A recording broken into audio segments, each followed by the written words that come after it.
Alrighty, fans, we're back for a second segment of Sports Chat. We talked middle schools, we talked a little bit about the high school, but let's go ahead and talk a little bit more about the high school. Well, they made a pretty good statement on the field. I mean, there was a couple of mistakes in the game, bad snap, or not a bad snap, just a badly fielded attempt at the snap on a punt. Got Justin a little upset, and he made a punter change. He said the punter, I think his name was Taylor, he said he would be back before the year's over, but he put Nick Bailey in to punt. Well, Bailey being a senior, he's a steady hand. He's not gonna freak out in a game situation. Jeffers had a fumble on a play that Coach Price wasn't particularly happy with. He wanted Jeffers to probably throw it away in that situation instead of trying to gain a little yardage first down. They just got a turnover on a bad punt snap by Cumberland Gap. Other than that, the ball game went really well. I mean, as well as you could be expected. And as I said in my column earlier, as well as I saw Campbell County ever have a season opener, probably. 290 yards in the air and 100 on the ground. At 390, they held Cumberland Gap under 200. The defense was just punishing. One of the best defensive performances I've saw out of Campbell County in a long time. I mean, Cumberland Gap got an early touchdown off of a turnover, and after that, Andrew Evans, Christian Monday,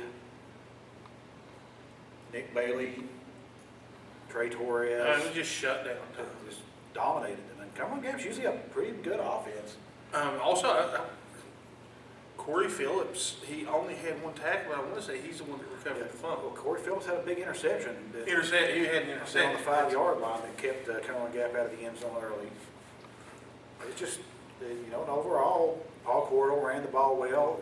He didn't get a lot of carries. He had about 50 yards rushing and about 30 yards receiving. He had around 80 total yards on just maybe 8-9 touches. He was averaging 5.9 a carry. If you can average 5.9 yards a carry on offense, you're doing wonderful, especially with Campbell County's wide open passing attack. Right, and that's the thing. It's wide open. I mean, Ethan Jeffers has a variety of targets this year.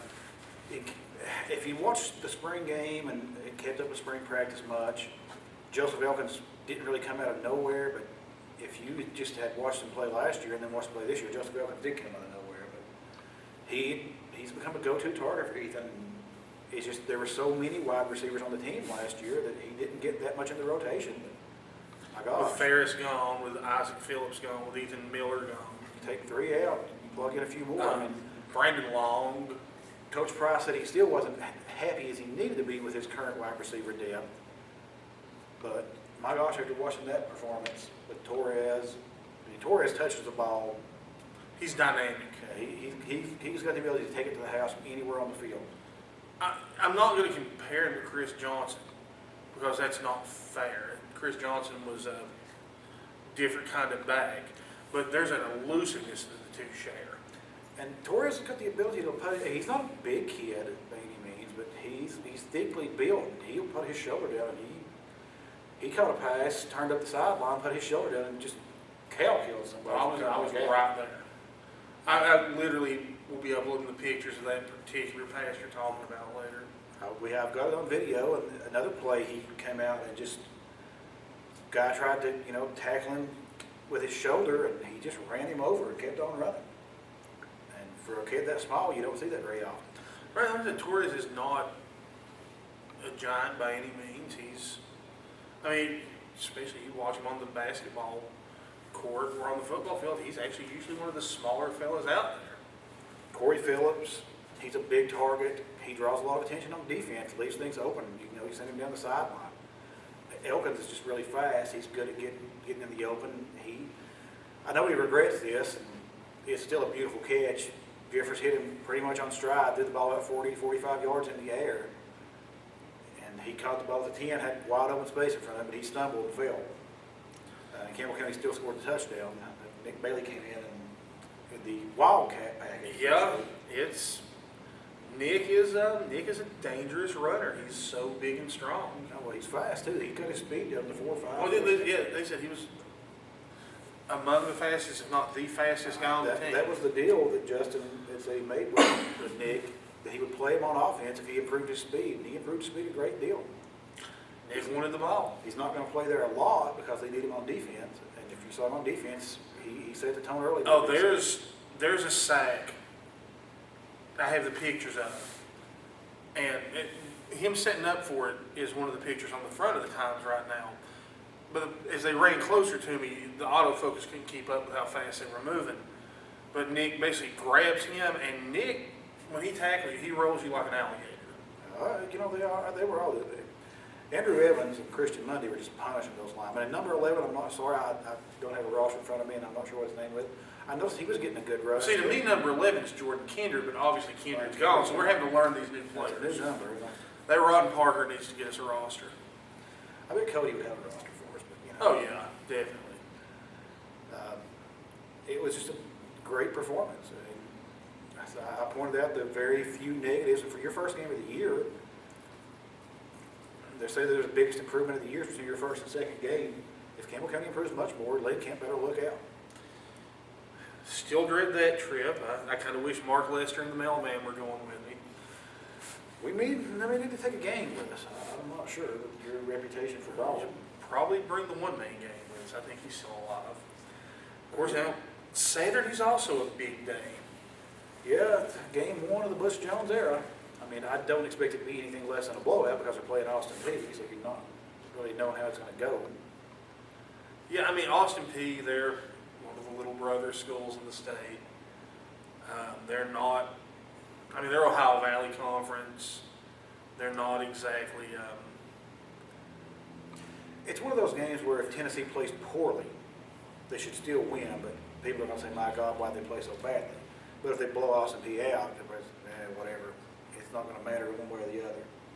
And a lot of people will look at Western Kentucky the same way, but Western Kentucky's a lot better team than Austin Peay. And Western Kentucky has a coach that, you know, he's got a dynamic offense. Bobby Petrino. They were good last year. Willie Taggart, their coach, got a big promotion this year.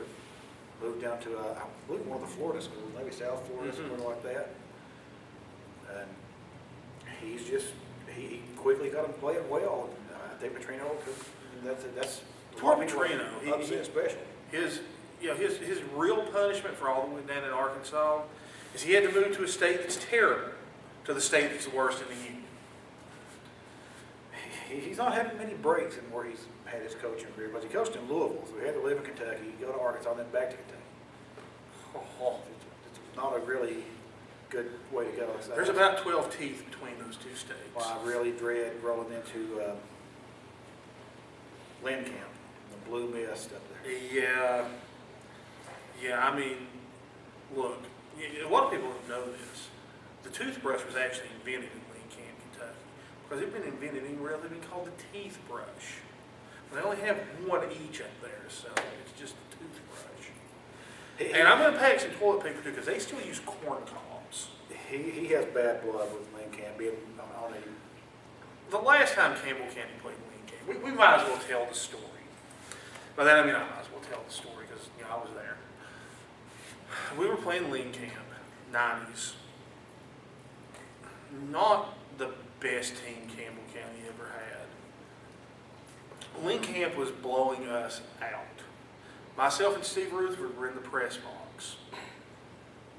Lynn Camp, late fourth quarter, intercepts a pass, runs it down to about the 4 or 5 yard line, goes out of bounds, and puts in their offensive lineman so they can put a lineman in the end zone on us. Well, this didn't sit well with me. So I decided I was going to fight Lynn Camp's coaching staff. Seemed like a good idea at the time. Well, I get down there, the coaches are already yelling back and forth at each other. And I just went straight for Lynn Camp's head coach. Johnny Bruce grabbed me. Robbie Kidds grabbed me. And Mark Lester and our good friend the mailman decided they'd get between me and Lynn Camp's coach. Well, they've got me held pretty well. Now, there's 3 of them holding me. There's not much getting out of it for me. I had to think to myself, how am I going to get them to let me go? I'm like, if I can get Lynn Camp's coach to charge at me, they're going to have to let me go to defend myself. So I decided to spit on the guy. So I just bring one up, spit, Mark Lester was just, and the mailman got my splash bag.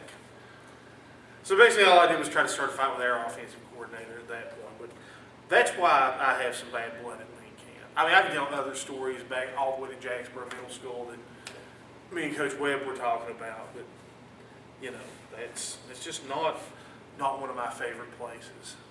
Being so, I actually expect them to probably be pretty good hosts, I would hope anyway. That as reporters, we don't have to get in the fight. Yeah. Hopefully you can control yourself. As long as they have good food. We've generally been treated pretty well on all of our trips. Yeah, I can't honestly say I've been treated terrible anywhere. I mean, Carnes even treated as well. And, you know, there's been a lot of bad blood between Campbell County and Carnes over the years. And I say, I'm not sure how well Lincoln's going to be able to play. Last week, they opened their season, got beat 46-18 by Powell County, Kentucky. I'm not sure how good Powell County is. Don't know a lot about those Kentucky It's hard schools. to find out much about them. I mean, Max Preps has a very little bit about them. They don't have a Coach T equivalent up there. I know that Middlesboro last year, Dan Turner, he coached at Middlesboro last year, and Middlesboro's a bit of a rival with Lincoln. Middlesboro really put it on Lincoln last year. I think he said 63-14 or something along those lines. So, you know, hopefully Campbell County can play as well as Middlesboro. You know, also, you know, this week we talked again. We've got some big middle school action coming up. I feel like Jacksboro can win. I actually hope We'll Follett wins. I hope We'll Follett wins every game they play except Jacksboro. And I shouldn't be biased like that, but I literally learned to walk on Jacksboro's football field. That's SMMS. Oneida beat them up pretty good the first week of the season, but you know Oneida does that to a lot of teams. SMMS is one of those schools. They're usually decent. They're never really world beaters. They never really challenge for that championship. They can sneak in and upset you. I mean, La Follette was up really high last week. They won 42-14. They were really down the week before that. They got beat 40-14 by Eagleton. So you're not sure what you're going to get with them. And I'll say this: Zach Rutherford, big kid, good arm. You know, I think he does a pretty darn good job at quarterback there from what I saw in the Jamboree. And that Jamboree's not a good indicator. They were playing. No, I mean you play those traveling teams. Like we were talking about in the last segment. You play those traveling teams. You're playing all stars, and they're eighth graders. They'll have more eighth graders than most people feel as a team in general. And it's just that's why I don't know about the Halls game this week, but I think La Follette can get a win. It's never easy to win on the road if they can protect Rutherford. So they replaced their entire offensive line basically coming into this season. And while those kids immediately were good enough to go up and compete at the high schools, Dan Turner told us that he had some freshmen that were looking good enough that he may have to actually put them in the rotation. Big Mike has the size to, especially in a couple of years, if he continues to grow any and all, he's going to be an impressive side. In some other sporting news, kind of stepping away from football, going to what everybody else in the world calls football, Campbell County's fledgling soccer team, they lost 3-2 to Catholic, which Catholic is a state-ranked soccer program, and well established. Michaela Smith's goal is historic. It's the first goal ever, and I think she actually scored both goals in that game. Good athlete, Michaela. Honestly, 3-2 for a high school soccer match is, especially the first one, that's pretty impressively close. We used to go to Cumberland Gap soccer matches, and They've had a team for years. they were an established program, and rarely were within 5 goals of anybody. Some of them even worse than that. They were playing those Greene County schools like Greenville. Which a lot of people take a lot of beatings from Greenville. Yeah, Greenville, they've got some impressive sports facilities. They do it right up there. That's another thing. I mean, people talk about Campbell County and all that. Our sporting facilities, we have the city of La Follette, Johnny Burge, Mike Stanfield, those guys, they do a good job. They've got the soccer field up there behind the elementary school. They've done a lot of work to get this Little League football field in place. Well, Shane spoke that there's a possibility that there will be a soccer field out front there where they practice now at Campbell County. So I would like to see that come to pass. Right, you prefer to play at your school. Soccer's going to be, it's probably going to be around as long as Campbell County High School exists. It's a growth sport. I mean, and we're going to have boys soccer in the spring, boys soccer being the spring sport, therefore it doesn't interfere with football. A lot of people like to play, and whatever gets kids out, maybe gets them a scholarship. That's all for the good. Also, last week the volleyball team actually picked up a win. I'm not exactly sure who they played, but I know they picked up a win. I guess it was Thursday. It was a good week for in-county sports. I mean, Jellicoe apparently didn't have a middle school team this year. That's my understanding. From what I can tell, their high school team didn't play last week. They start tonight against Tri-Cities Christian. Friday night against Tri-Cities Christian. I'm not sure how well Tri-Cities plays Jellicoe. They got a few more players out this year. It's not published yet. I've written my preview for the game. So I'll give you a preview of the preview. Tri-Cities Christian is not an old school. They're a very new program. Actually, last year may have been their first varsity year. And Jellicoe played them pretty well last year with a very limited number of players. Jellicoe's almost doubled their team size this year, is my understanding. Hopefully he gets it turned around up there. It's just a tough place. We were talking about with Oneida's coaches, how far some of them have to drive to get to school. And Jellicoe's the same way, because Jellicoe, it's spread out. It's fed by a large area of the county in the 5th district. And White Oak is not close at all. And when you start talking, and Elk Valley's not particularly close. Kids have to stay an extra hour and a half after school every day, or 2 hours for practice, and they have to come. A lot of them get there. In local Campbell County, they get there a couple hours early. It becomes a big hassle when you're having to drive an hour or more to get yourself to school. And it's not like the old days. The coaches can't just ferry everybody home. There becomes insurance issues. No, can't do that anymore. So I mean, it's tough, and I would love to see Jellicoe do well. Like I said, I know the program has potential. It's made the playoffs, 1A, 2A, and 3A. Yeah, I mean, it's actually the most successful high school football program in the county by far. And of course, it's been around a lot longer than Campbell County, but they've had good playoff success. They may get back there. They're in a pretty tough division. They do play just rough. Oneida's always a powerhouse. Coalfield. Wartburg has some pretty good teams. Oliver Springs. And all long trips. I mean, Oliver Springs, I think, is ranked in the top 15 in the state again this year. It's just tough for Jellicoe when you have the number issues they have. But I say it seems to be getting better, and that's very important. They had a win last year. I'd see them pick up a win or two this year, maybe 3. Well, fans, I think we're going to wrap it up here at Sports Chat, this return edition. We will be back here in Papa John's studios next week. Have some more guests on, and invite them to follow a coach or two down. Going to try to get Shane down again. This was a very hectic week. Tried to schedule it first thing, but I think we did okay. So thank you to Papa John's for providing the pizza, the drinks, the sandwich fell in the first segment. They've treated us well, built the go in Covington Credit next door, gave us the chairs we're sitting in right now for this episode. So thank you to them. Good folks next door. But fans, next week, promise to be back. Have, like I said, some more coaches. Hopefully, Coach Wolfenbarger. Hopefully, news of players. Another big week for in-county teams and for Tennessee. If they lose to Austin Peay, I may not be here. I may actually be hosting by myself when we lose to Austin Peay. But we'll talk about some NFL next week, since the season will be ready to start at that point. And just good to be back. It is. Fans, we'll see you next week.